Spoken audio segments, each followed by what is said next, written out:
how to do this at all. Anyone? Yes.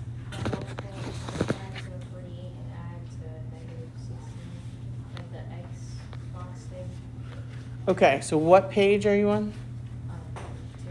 Page 2. Okay, let's go page 2. So number 9 on page 2. All right, so multiply to get 48, add to get negative 16. So this is kind of the early part of factoring, where we would say this is A times C, and this is B. And so they're saying this is 48, and this is negative 16. So we're trying to think of two factors that multiply to give me 48 and add to give me negative 16. Okay? So 48, and what I like to do, especially if they have a lot of factors, is I write them down on the side. But maybe, has anybody got it right now? Can think of it? So 1 and 48, 2 and 24. Did you just say it?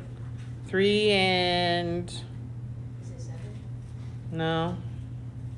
3 and... Is it 16? I think it's 16. 4 and 12. Well, that looks good, because 4 and 12 are 16, right? And we would also have 6 and 8. Okay, so 4 and 12, but they have to add to equal a negative 16. So that's going to be a negative 4 and a negative 12. Add to give me 16, and a negative times negative gives me the positive. So your answers are negative 4 and negative 12. Now let's just do the one beside it. Multiply to give negative 27. Add to give 6. What do we think? 27 doesn't have near as many. So we got 1 and 27, 3 and 9. Since the 6 is positive, is the 9 going to be positive or negative? Positive. So whatever is your higher number is going to have the same sign as what's down there. So that's a positive 9 and a negative 3 gives me negative 27, adds to give me 6. So answers are positive 9, negative 3. Does that make sense? Okay. All right, what other questions do you have? Osmel, put that away, please. What other questions? Miranda, do you have any questions? 9. Austin, 9? On page 5. 9 on page 5. That's 2, 3, 4, 5. Number 9. Is that the one right at the top? Okay. So it says, find the measure of segment GH using Pythagorean theorem. All right. Pythagorean theorem only works with what kind of a figure? A right what? Right triangle, which has a right angle in it. Yes. So Pythagorean theorem only works with a right triangle, which has to have a right angle in it also. Okay? So here's your right angle. Moses, please put that away. And I have to say a squared plus b squared equals c squared. C is going to be across from your right angle. And your legs are the two sides of the triangle that make up the L, that form that right angle. So you could have this be A and B, or you could switch it around, A and B the other way. But this is your C. It's not C squared, it's just C. Okay? So if my A is 24, I'm substituting 24 here, squared, plus my B value is 10, and that is equal to the C value, which I do not know what it is. So then on your calculator, 24 squared is 576, plus 10 squared is 100. That is equal to C squared. We always work down. We can add 576 plus 100 to get 676. And that's equal to C squared. I don't want C squared. So then you take the square root. And I've been putting that little 2 there so you can say, oh yeah, the square root of something squared cancels out. Square root over here says that C is equal to what? What is it? 26. So that means this line segment GH is 26. And if you want to go over the top, units in length. Okay? Other questions?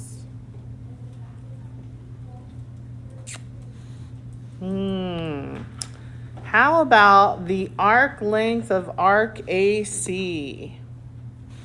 So the arc length is this outside length, right?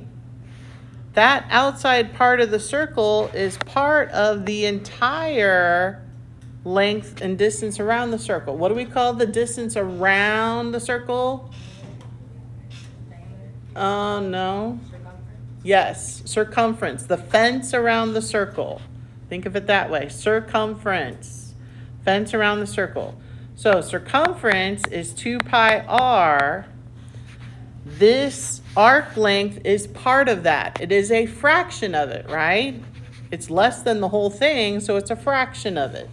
So when you take the, I'm doing it twice up here. Well, that's okay.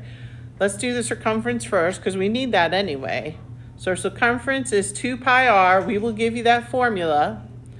That is equal to 2 times pi times, what's my radius here? 8. 8 goes from the center to the outside. That's your radius. So this is 16 pi. It says round to the nearest tenth. So if you take 16 pi, whoops, come on, clear, 16 pi, and if you hit enter and you still get 16 pi, then make sure you hit the 2 arrows right above it. That gives you the decimal. That is 50.26. 50.26. It says round to the nearest tenth. Well, the tenths place is here. Look next door, 5 or more. That needs to go up. So it's 50.3. The arc length. Okay, arc length is equal to, I'm going to say AL. Arc length is part of that. So it's 108 divided by 360 times the whole circumference, 2 pi r. Okay, well, we just found 2 pi r, and that was 50.3. So that's why we put some of these problems before the other ones, because you might need that actual information. So you take 108 on your calculator, divide it by 360, and multiply by 50.3. And I need another arm. 108 divided by 360 times 50.3. I got 15.09. And round to the tenths place. The 0 is in the tenths place. 9 is 5 or more, so this goes up to be 15.1. It's a length, so it's units. This could be units also. So think of that. An arc length is part of the circle. It's a fractional part of the circle. So take the degree of the arc that we give you and put it over 360 because there's 360 degrees in a whole circle. Okay, what other questions? Jasmine, do you have any? Austin? Number 6 on the front page. On the front page. Okay.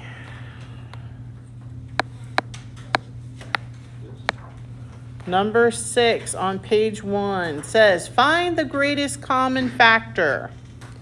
So there's a couple of ways you can do this. Actually, I'm going to do it. There are a couple of ways you could do it, but I'm going to do it so you can work it out and see it all worked out. Okay? All right, so we have 4m to the third n to the second. So 4 is not a prime number. We usually try to break these down into prime numbers. And if you remember, you take 4 and you try to divide it by some of these prime numbers. Do you remember what the prime numbers are? 1 is not prime. 2, 3, 5, that means its only factors are the number and itself. And I know 1 seems to be, but for some odd reason, we don't consider 1 prime. So 2, 3, 5, 7, not 9, 11, 13, but really, you really only need usually to pay attention to the first 4 because we don't go over really high numbers. So divide by 2, we get 2. Divide by 2, we get 1. That's your birthday candle. So there's your 2 factors of 4. So that's 2 times 2. M to the third is m times m times m. N squared is n times n. And so that is all of that worked out. Okay, factored out, all of those individual factors. 24 over here, if I divide that, and usually what I told you initially is always just try 2 or 3 or 5. Okay, so 24 actually is divisible by both. I almost always, if it's an even number, just divide by 2. You get 12. 12 divided by 2 is 6. 6 divided by 2 is 3. 3 divided by 3 is 1. That's your birthday candle, so you know you're done. All of those on the outside are prime factors of 24. So 2 times 2 times 2 times 3 times, I have m. So that's 1m, that's m to the first, and n to the third is 3 n's multiplied together. So then you look at what is common between them both. Well, I've got a 2 here and a 2 here. I have another 2 here, another 2 there. I have an m, so I can circle 1m, and I have an n and another n. So the greatest common factor is all that you have circled that is common to both. So 2 times 2 is 4 m n to the second power. And over here, 4m m to the second power. You get the same thing. So that's your greatest common factor. Okay. What else?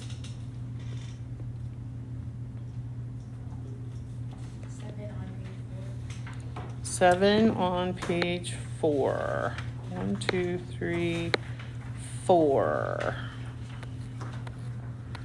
Ah, yes, that's a good one.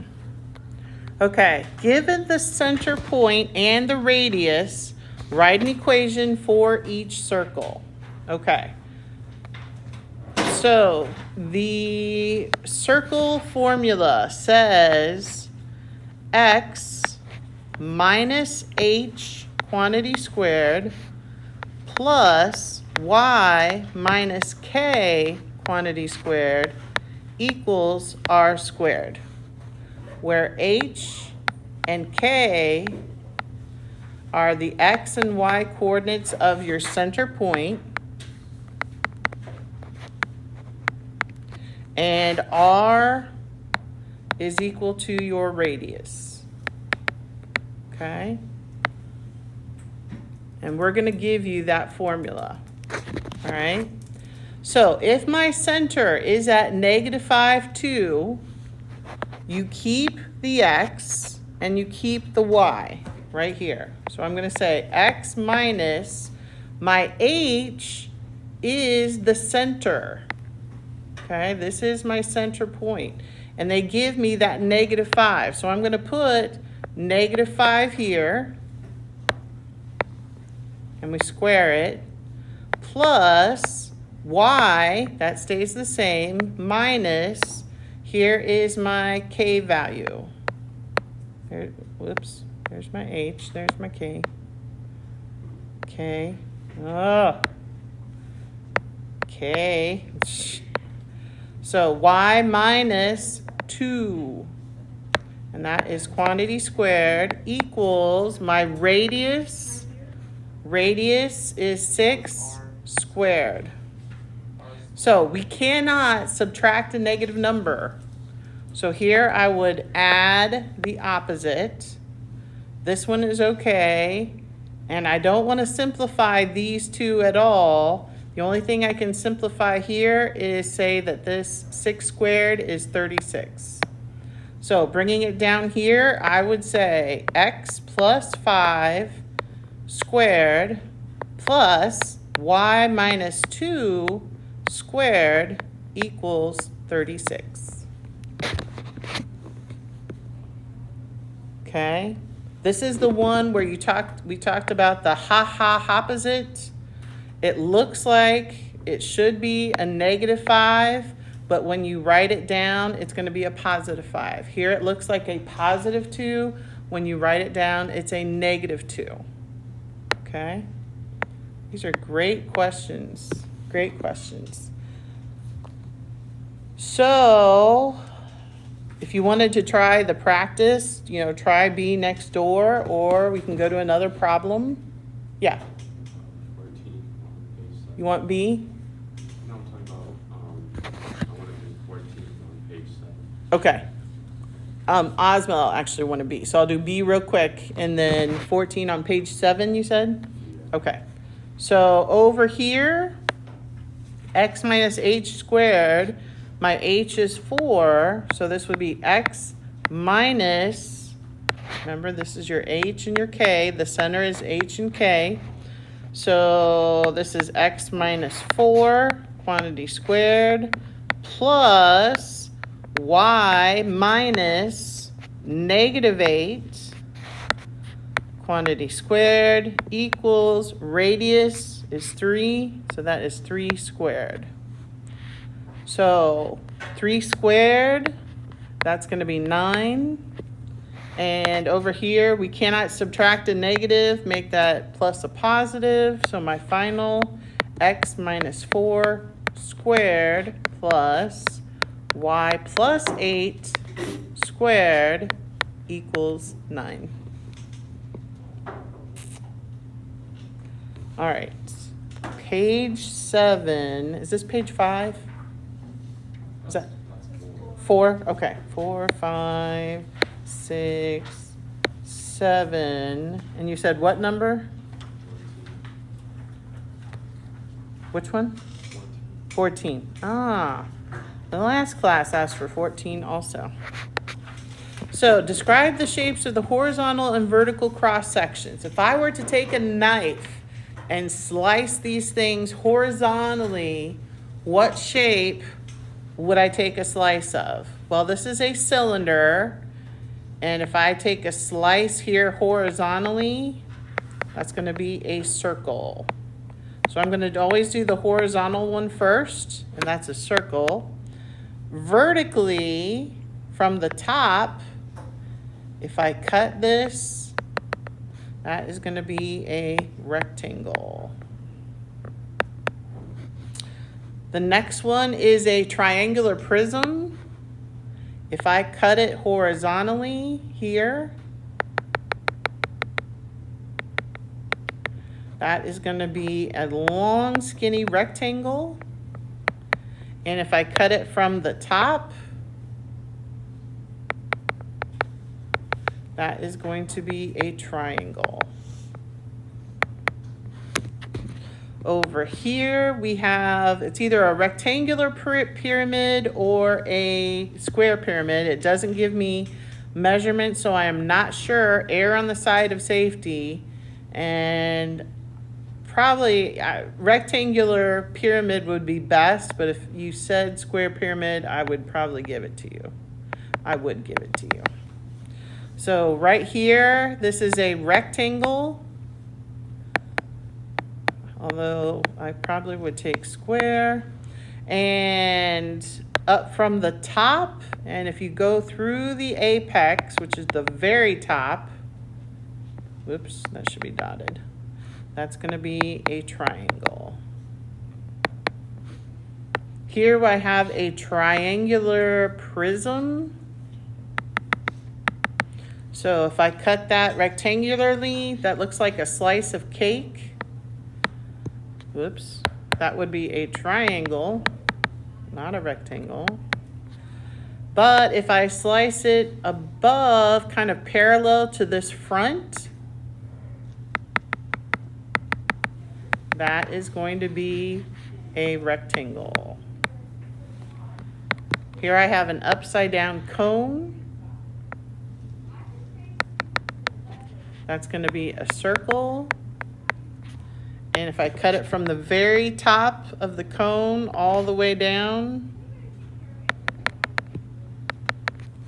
that's going to be a triangle. Here for the sphere, if I follow this, that is going to be a circle. And if I cut it from the top, another circle. Good questions, good questions. Anybody else? Caden, do you have any questions? Guess not. Diana, any questions? Any more? Yeah, Quinasia? 7 on page 9. This is page 7.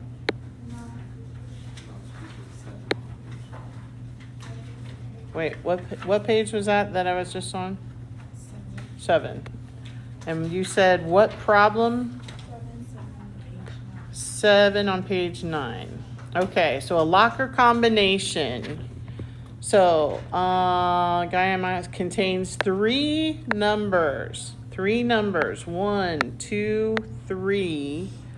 Each of them range from 0 to 29. So I could put 0 to 29 here, 0 to 29 here, 0 to 29 here, except, I shouldn't have done that, because they give us specific hints. But I do have 30 possible numbers. Alex's first hint is that the first number in the combination is a 2, a 3, or a 4. How many possible choices are there for the first number? How many choices is that? 1, 2, 3. That is only 3. It's not a probability. They want to know how many choices.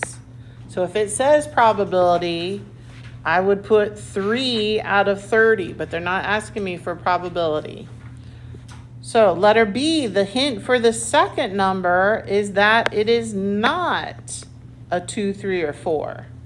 That means it could be a 0, a 1, not 2, 3, or 4, 5, 6, all the way up to 29. So if you were to count those, how many would that be? 27. Yeah, if you were to count them, how many possibilities would you put there? And the last one, the hint for the third number is that it is an odd number. So we have 30 possible odds, and even numbers go every other one. It's either odd or even. So since there are 2 groups, they would be cut in 2. So that means I would have 15 odd and 15 even. So odds would have 15. Miss, are you keeping a YouTube? No. Using the above information, how many combinations you would multiply? All right, please work on module 12, which is, what did I say? 11, 12, and 13. Please work on that tonight. Okay? Thank you.